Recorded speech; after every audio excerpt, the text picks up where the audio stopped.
The Middle East has exploded into open war. Israel and Iran, long adversaries locked in shadow conflict, are now engaged in direct and devastating military confrontation. The ripple effects are global, and nothing will be the same again. This isn't another regional skirmish or proxy battle. This is Israel striking deep inside Iran, targeting nuclear facilities, assassinating military leaders, and destroying key infrastructure. And Iran? It's firing back with ballistic missiles, cyber attacks, and asymmetrical warfare through proxies. This war is real, it's active, and it's already reshaping the future of global security, energy markets, and diplomatic alliances. You need to know what happened, why it matters, and what comes next. This isn't just about two countries, it is about all of us. The war began not with a single missile, but with a decision, a shift in Israeli doctrine. After years of operating in the shadows with sabotage, assassinations, and cyber intrusions aimed at delaying Iran's nuclear program, Israel launched a full-scale public military campaign in 2025. Israeli intelligence had confirmed that Iran's secret weapons group was reactivated and nearing a nuclear breakout. That triggered a chain of rapid escalation. The first Israeli airstrikes were massive. F-35E Adir stealth fighters, supported by F-15I and F-16 squadrons, flew deep into Iranian airspace. Their targets were not limited to uranium enrichment plants at Natanz and Esfahan. They included ballistic missile depots, Quds Force command bunkers, IRGC drone factories, and leadership compounds near Tehran. This was not a one-time raid. It was a strategic military operation designed to cripple Iran's ability to retaliate. But Iran did retaliate, and fast. Within hours, it launched Operation Severe Punishment. The IRGC fired hundreds of ballistic and cruise missiles at Israeli cities, air bases, and ports. Fatah's hypersonic missiles and swarms of drones overwhelmed even Israel's sophisticated Iron Dome, David's Sling, and Arrow missile defense layers. Though most incoming threats were intercepted, some broke through, striking Haifa, Be'er Sheva, and military installations in the Negev. Dozens of civilians were killed, hospitals overflowed, Israel mobilized full military reserves. Iran's response wasn't only from within its borders, it activated its vast regional proxy network. Hezbollah launched coordinated rocket barrages from Lebanon, some reaching central Israel. In Iraq, Shia militias began targeting U.S. bases. The Houthis in Yemen declared solidarity and struck at Israeli-linked tankers in the Red Sea. Cyber attacks paralyzed Israeli water systems and targeted the Tel Aviv Stock Exchange. Suddenly, the war wasn't just Israel versus Iran, it was a regional conflagration. The United States faced a strategic nightmare. President Trump, back in office, walked a tightrope. On one hand, he publicly pledged support for Israel, sending Patriot batteries and F-22 squadrons to CENTCOM bases. On the other hand, he was reluctant to approve direct strikes inside Iran, especially on hardened targets like Fordo, which is buried deep in a mountain. A direct U.S. attack on Fordo would invite retaliation against American troops in the Gulf and possibly provoke Iranian attacks on Saudi and Emirati oil fields. Washington was stuck, too invested to ignore the war, too cautious to fully join it. Inside Israel, the war followed years of trauma and shifting policy. The October 7th Hamas attack in 2023 was a turning point. That day, Israel suffered its worst terror attack in history. Thousands of civilians were killed and kidnapped. The intelligence failure shook Israeli society. In response, Israel dismantled Hamas with overwhelming force. Then it turned its sights on Hezbollah. Now in 2025, Israel's doctrine was clear: strike first, hit hard, and remove existential threats before they materialize. This is why the strikes on Iran went beyond nuclear facilities. Israel wanted to break Iran's regional power. It targeted oil refineries, arms depots, IRGC command bunkers, and even communications infrastructure. Reports suggested several senior IRGC generals were killed. Iranian state TV went offline temporarily.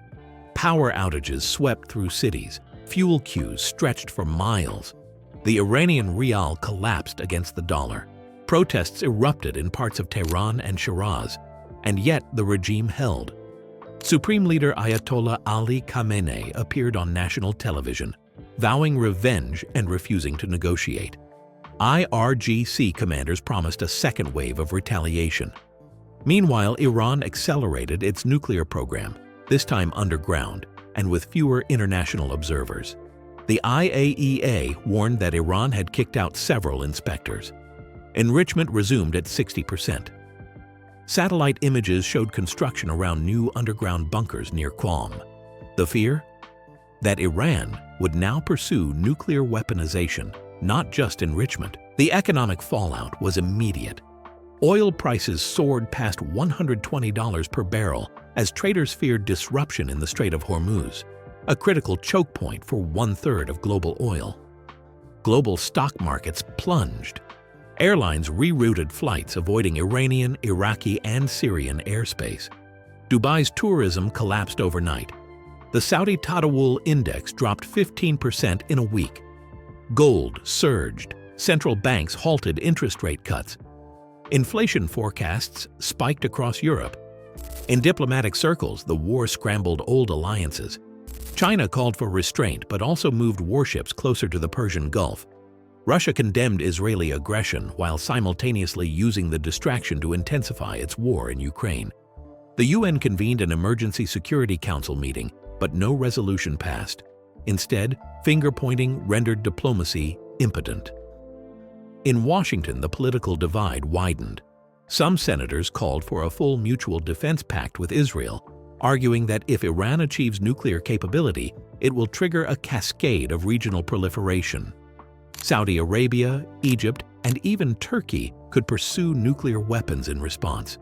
Others in Congress warned that the U.S. was sleepwalking into another endless war in the Middle East, one that could spiral into direct combat with Iran.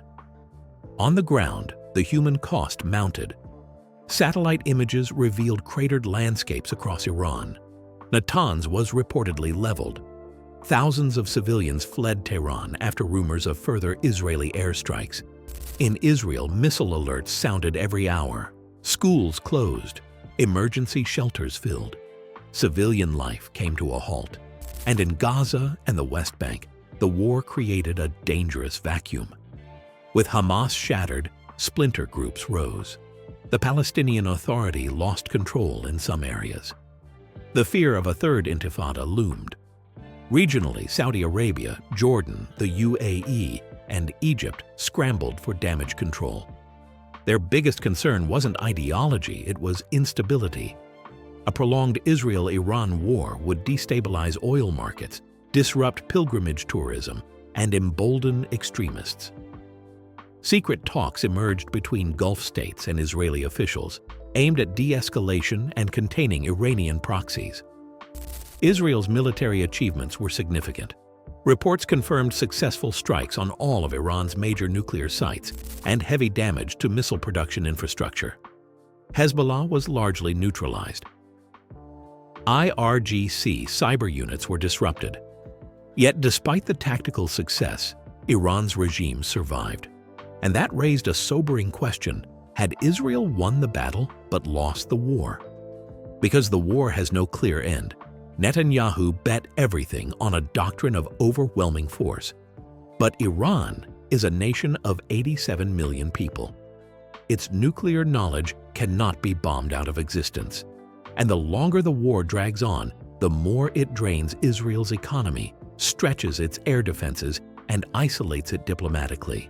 More dangerously, the war has shattered the old rules. For decades, nuclear facilities were taboo targets. No longer. The norm against attacking enrichment sites is gone. That could inspire copycats. What if North Korea attacks South Korean reactors? The precedent has been set. Worst of all, Iran might go nuclear for real. It now has motive, anger, and fewer checks. The IAEA has little access. Western intelligence is stretched. And if Iran detonates a test device in the next 12 months, the region and the world will enter a terrifying new era. The Israel-Iran war has unleashed profound economic consequences, disrupting energy markets, global trade routes, and investor confidence. With the Strait of Hormuz, through which nearly a third of the world's oil supply passes, under threat, crude oil prices surged past $120 a barrel within days of the first Israeli airstrike. Iran's repeated threats to close the strait and target Saudi or Emirati energy infrastructure triggered panic in commodity markets. Nations dependent on Middle Eastern oil, especially in Asia and Europe, now face a return to inflationary pressure just as central banks had begun easing monetary policy. Shipping insurance costs in the Persian Gulf region have soared. International airlines have rerouted or suspended flights over Iranian, Iraqi, and Syrian airspace, disrupting both cargo and passenger traffic. The ripple effect is staggering, including air freight delays, higher food and fuel prices, and investor pullback from emerging markets perceived as volatile.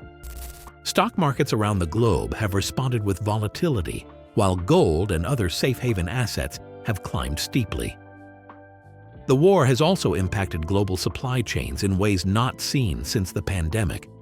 Regional ports, especially in Israel and the UAE, have reduced throughput due to missile threats. Cyber attacks on Israeli and Iranian infrastructure spilt over into private corporations and energy providers, exposing vulnerabilities in interconnected systems. The longer the conflict endures, the greater the likelihood that recession risks, particularly in Europe and South Asia, will materialize. The conflict has derailed hopes for energy price stability in 2025 and beyond, causing headaches for policymakers from Washington to Brussels. As central banks reassess interest rate strategies and countries tap into emergency reserves, the war has confirmed a hard truth. Geopolitical conflict in the Middle East still holds immense power over the direction of the global economy. The war between Israel and Iran has triggered a recalibration of political alliances, rivalries, and strategic calculations worldwide. Long-standing regional dynamics have been disrupted as nations are forced to choose sides or walk a tightrope of neutrality. The Abraham Accords, once seen as a harbinger of new Middle Eastern diplomacy, are now under stress as Gulf states attempt to balance quiet cooperation with Israel against the fury of Iran and its proxies. Saudi Arabia and the UAE, though unwilling to engage militarily, have strengthened intelligence sharing with Israel and hardened defenses against potential retaliation. Turkey has increased its military readiness near its southern border, while Egypt braces for possible unrest across the Sinai. Globally, the war has exposed rifts in great power competition. The United States, despite its support for Israel, is hesitant to be drawn into a full-scale war, revealing its weariness of long Middle Eastern entanglements. Meanwhile, Russia and China have seized the opportunity to expand their influence. Russia sees U.S. distraction as an opening in Ukraine, while China steps up its narrative of American overreach, presenting itself as a more stable global partner. Beijing, concerned about oil supply disruptions, has quietly engaged Iran in talks while simultaneously pressuring regional actors to de-escalate. The conflict has also reignited debates within NATO and the EU about their role in global security. Calls for European strategic autonomy have grown louder. Countries like France and Germany now face pressure to increase defense spending and reconsider dependencies on U.S. security guarantees. Meanwhile, in Washington, partisan divisions have intensified. Support for Israel remains strong, but debates about America's future role in the Middle East have become sharper. The Israel-Iran war is more than a regional fight. It's a stress test for the global order, exposing just how fragile alliances and power structures have become in the post-COVID, post-Afghanistan world. One of the most alarming consequences of the Israel-Iran conflict is its potential to unravel decades of work in international diplomacy and nuclear non-proliferation. Israel's direct strikes on Iranian nuclear sites, though tactically successful, have set a dangerous precedent by violating long-established norms that protected civilian nuclear infrastructure. While the attacks targeted enrichment facilities rather than reactors, they have blurred the line between military necessity and unlawful aggression. The International Atomic Energy Agency, IAEA, has warned that further strikes could cause radioactive contamination and jeopardize global monitoring efforts. Iran's retaliatory decision to eject nuclear inspectors and escalate enrichment toward weapons-grade uranium has put the Joint Comprehensive Plan of Action, JCPOA, into a permanent coma. There is now credible fear that Iran may proceed toward weaponization, breaking the taboo that has restrained the region for decades. This would provoke immediate countermeasures. Saudi Arabia has already signaled willingness to develop its own nuclear deterrent if Iran crosses the threshold. Egypt and Turkey may follow. The spread of nuclear capabilities to volatile states could destabilize not just the Middle East, but the entire global non-proliferation architecture. Meanwhile, the war has crippled traditional diplomatic channels. The United Nations Security Council is paralyzed by vetoes and great power rivalry. Mediation efforts by neutral states like Switzerland, Norway, or even India have failed to gain traction. Track 2 diplomacy, once useful in cooling tensions, is ineffective amidst daily missile strikes and cyber attacks. The rise of autonomous drone warfare, AI-assisted targeting, and long-range precision strikes further complicates legal frameworks that were never designed for 21st century combat. In effect, the Israel-Iran war has exposed the impotence of international institutions in curbing high-tech, high-stakes warfare. As nations reassess their own deterrents and red lines, the risk grows that future conflicts will erupt under similar justifications: preemption, counter-proliferation, or regime decapitation. The post-World War II diplomatic order, already under strain, may not survive another such war, and so, the Israel-Iran war has become more than a clash of nations. It is a mirror reflecting the volatility of our age. It has shattered the illusion that major wars were relics of the past, contained only to history books or distant lands. The scale of destruction, the speed of escalation, and the inability of global institutions to prevent or mitigate the fallout all point to a sobering truth. We are entering a new era where deterrence no longer guarantees stability. With every missile fired and every system hacked, the rules of engagement are being rewritten. Nuclear red lines have blurred. Economic warfare, information manipulation, and digital sabotage are now central weapons of statecraft.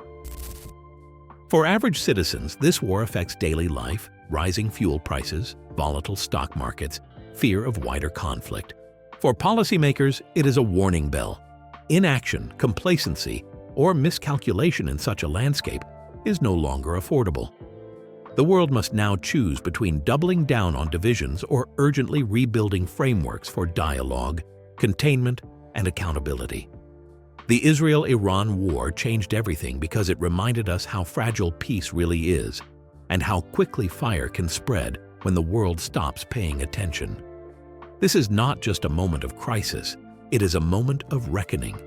Will we learn, adapt, and act? Or will we sleepwalk into a darker, more dangerous century? Only time will tell. But one thing is certain: the consequences of this war will echo far beyond the Middle East, shaping global politics, security doctrines, and human history for years to come. This war has already changed global security, economics, and diplomacy. It has forced nations to choose sides. It has resurrected Cold War tensions, upended oil markets, and shattered non-proliferation frameworks. What happens next depends on who blinks first. Will Israel stop short of total regime change? Will Iran hold back from nuclear breakout? Will the US get dragged into direct conflict? And can diplomacy emerge from beneath the rubble? This isn't just a war, it's a turning point. In Tel Aviv, in Tehran, in Washington and beyond, the stakes couldn't be higher. The Israel-Iran war just changed everything, and the story is only beginning.